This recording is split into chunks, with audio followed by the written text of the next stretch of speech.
Real Talk. Nalulunod ka na ba sa porn? Health Real Talk tayo. Walang paligoy-ligoy.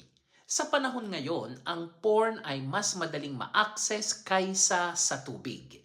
Isang click lang, isang swipe lang, isang private moment lang. Pero may tanong na bihirang itanong ng tao sa sarili nila.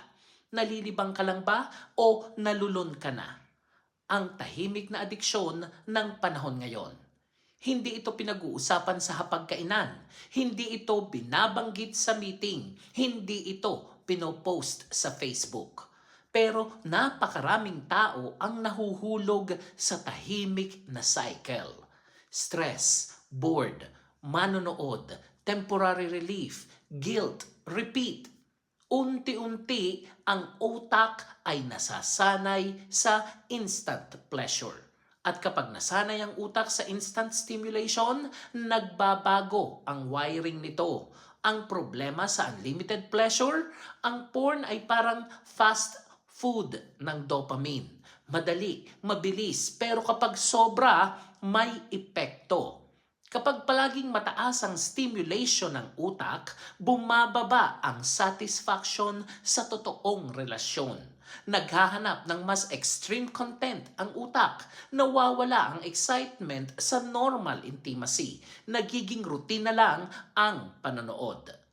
Hindi mo napapansin pero nare-rewire na ang brain mo.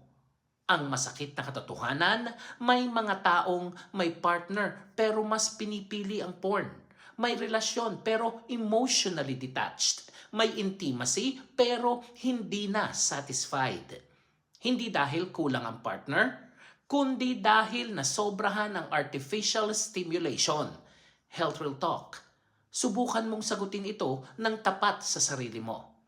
Kapag wala kang internet o porn access ng ilang linggo, kaya mo ba?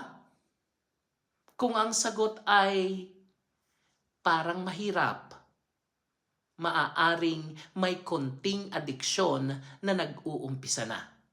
Ang magandang balita, ang utak ng tao ay plastic.